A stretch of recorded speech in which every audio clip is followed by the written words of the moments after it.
There's a consensus among film fans that certain films just shouldn't be remade, and a lot of the time this is correct. Many beloved classics have been remade and, surprise surprise, they're not nearly as good as the original. They bomb, and they're dragged across the critical hot coals.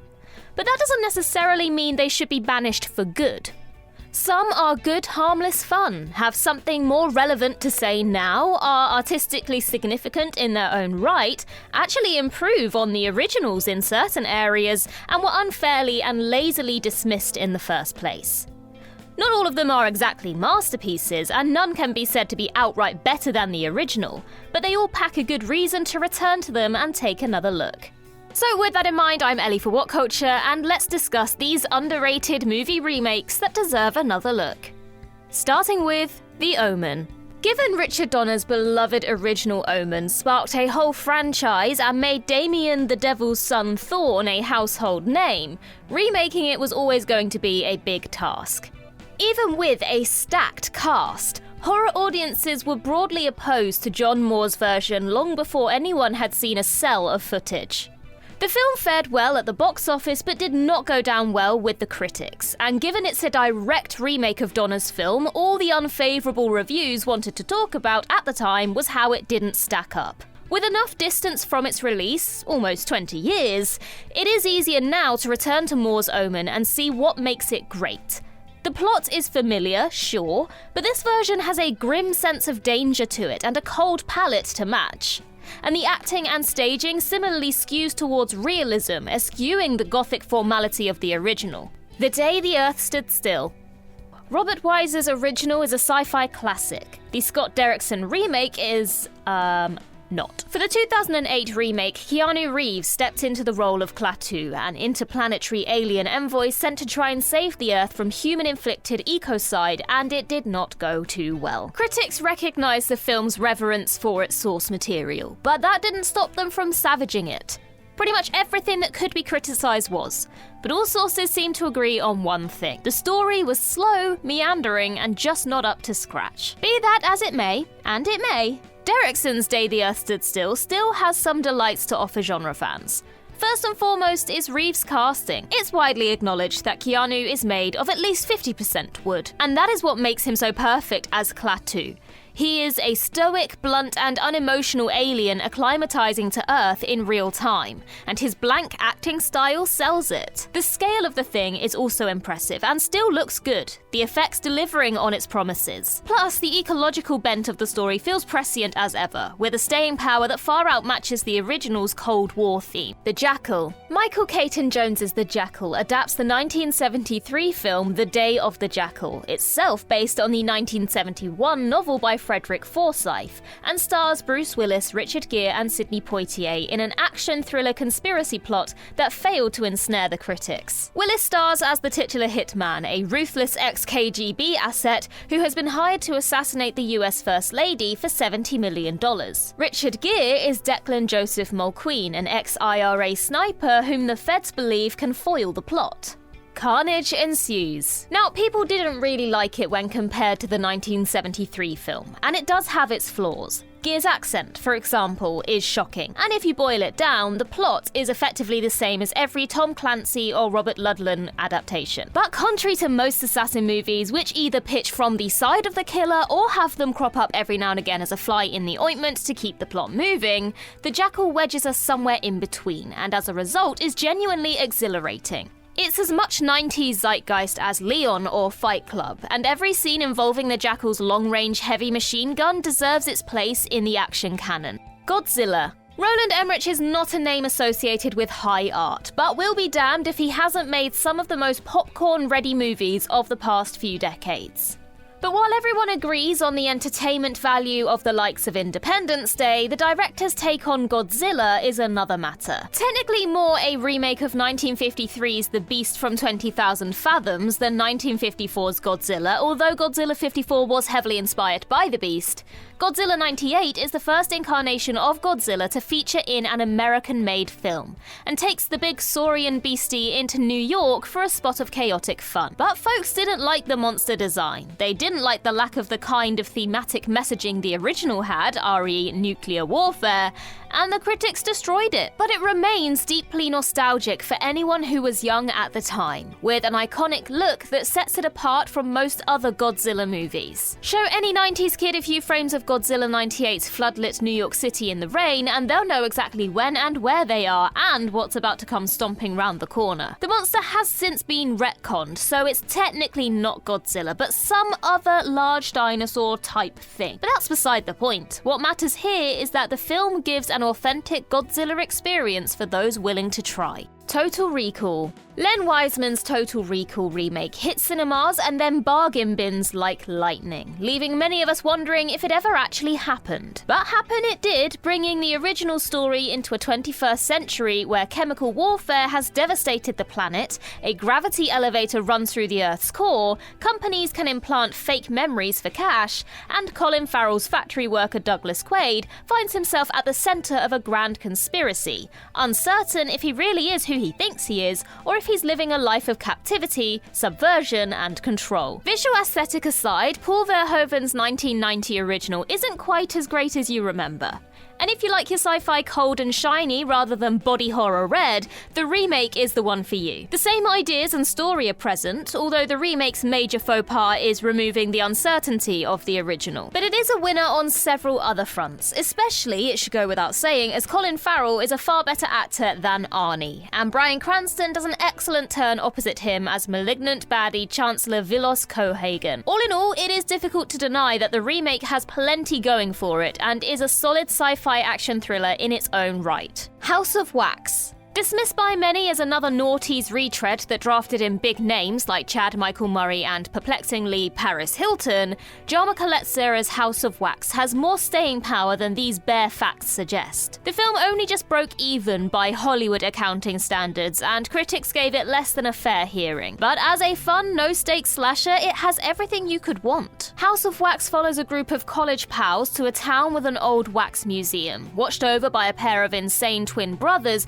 who have some dark secrets behind their waxwork collection. The premise is familiar, and the reveal that they have permanently waxed a bunch of real people into their fake town is similarly unsurprising, but the joy of the film is watching it all unfold. It is fun, high concept, and makes the most of its stars' varying abilities by putting the focus on the creep factor and the many grim waxings and kills. The women are shrill, the guys macho, the villains chew the scenery, and every moment is guilt-free fun to watch. All the way from the "oh no, whoops, we are stranded in the middle of nowhere" through to seeing a still-alive wax-encased Jared Padalecki get his face peeled off by his pal. Robocop. Hot off the back of a run of Swedish films, Joel Kinnaman crashed into action as the titular Robocop in 2014, giving Jose Padilla's take on the character and universe a true modern movie star sheen. But Paul Verhoeven's original had been so iconic, and Peter Weller so iconic in the role, that nobody was really interested, whether it was good or not. Remaking the 1987 first film, Robocop moves the action to 2028, where Detective Alex Murphy is critically injured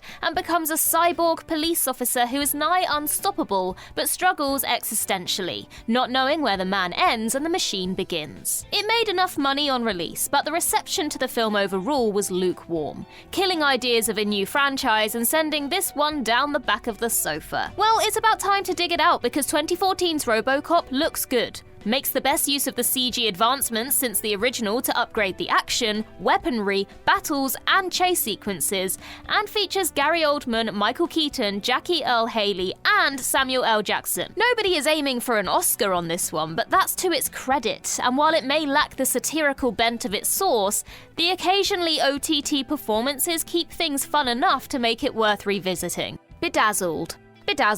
Early noughties fluff and star vehicle for Brendan Fraser and Elizabeth Hurley, right? Well, there's actually a bit more to it, but you've got to go back and take a look for yourselves. Remaking the 1967 Peter Cook and Dudley Moore version, a film that won't have meant a whole lot to hip young millennium audiences, Harold Ramis's Bedazzled embraces the late 90s, early noughties Hollywood trend of fantasy and magical realist rom-com setups that ask us to suspend our most incredulous disbeliefs in order to elevate conventional romantic plots to a whole other plane. The film puts Fraser in the shoes of Elliot Richards, a company man who makes a deal with the devil to help him pursue the woman he loves.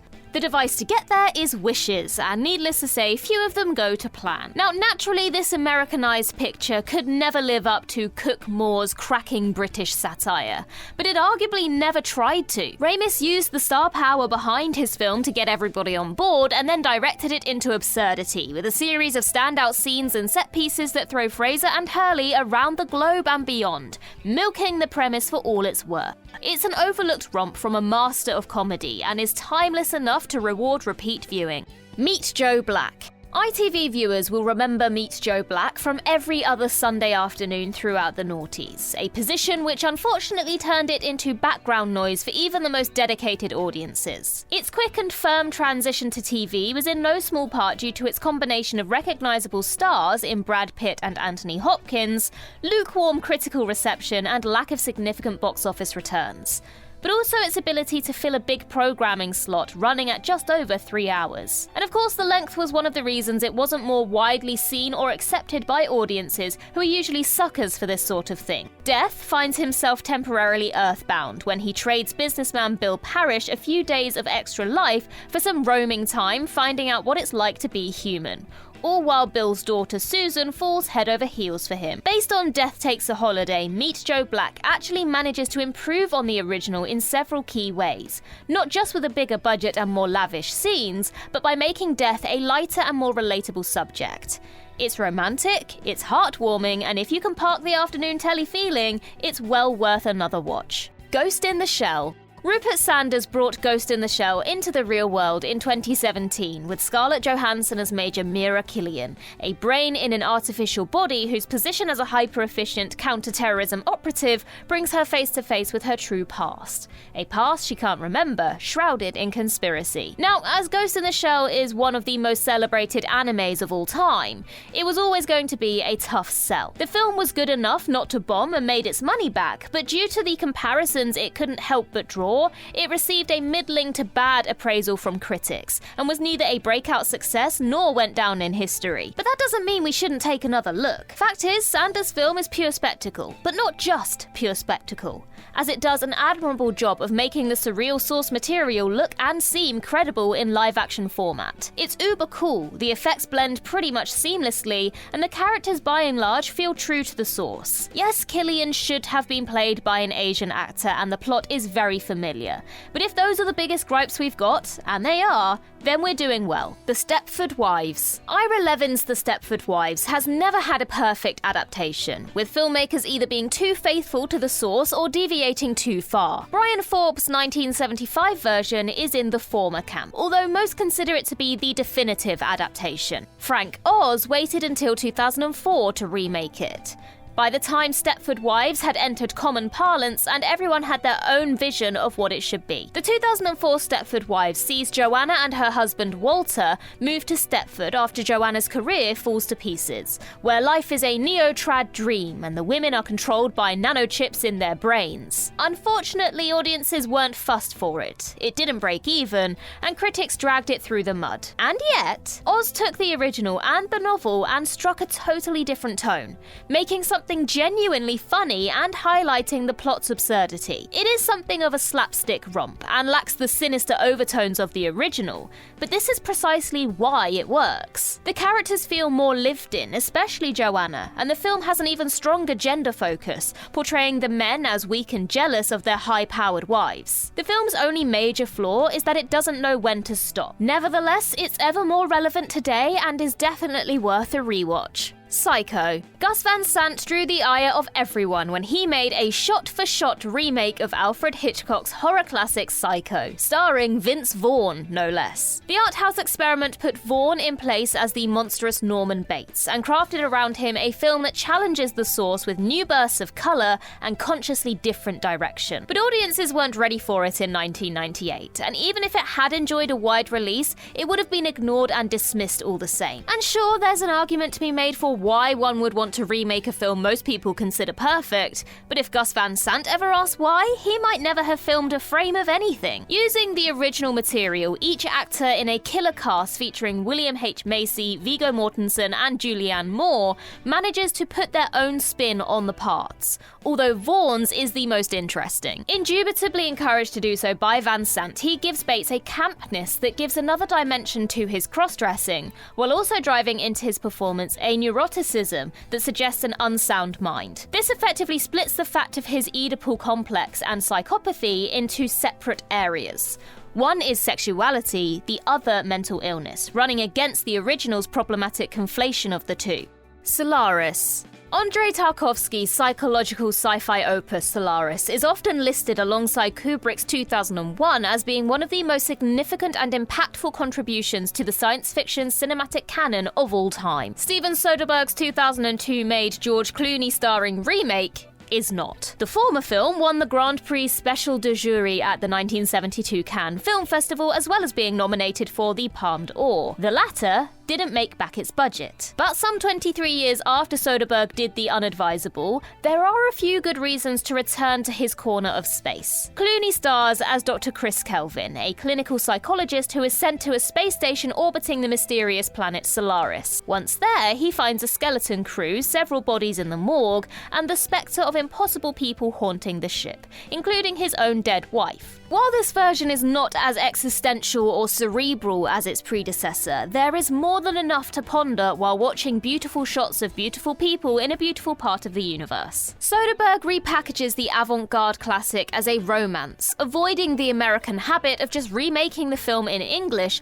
by shifting the focus to Chris's memories of his wife and unpacking their tragic story, while still leaving plenty of narrative room to breathe. Soderbergh's version is also mercifully short, adopting the basic plot but condensing Tarkovsky's meandering 3-hour epic down to a tight hour 40. And finally, The Thomas Crown Affair. John McTiernan's remake of The Thomas Crown Affair brought Pierce Brosnan in as the titular billionaire thief for 2 hours of romance and heist drama opposite Rene Russo's insurance investigator Catherine Banning. And pretty much everyone who remembers it agrees that it's slick, stylish, and well made, managing to treat the source material with reverence whilst giving it a modern spin. But who remembers it? Arriving in the late 90s, when Brosnan was known worldwide as James Bond, the film garnered a decent amount of attention and was generally looked upon favourably. It helped that the Steve McQueen starring 1968 original was only really iconic for its soundtrack, popularising Michael Legrand's The Windmills of Your Mind. However, Brosnan's performance isn't worlds away from what he did with Bond,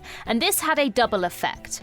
On the one hand, it meant we got to see 007 do all the naughty and extra legal things he was never able to do as a true blue government agent. But it also shunted the film into the James Bond segment of popular memory and was promptly forgotten. Underseen and underappreciated, The Thomas Crown Affair balances each of its genre elements perfectly, with genuinely thrilling heists, spicy romance between its leads, and an unusual plot that keeps you guessing. And it's high time we introduced it into the canon.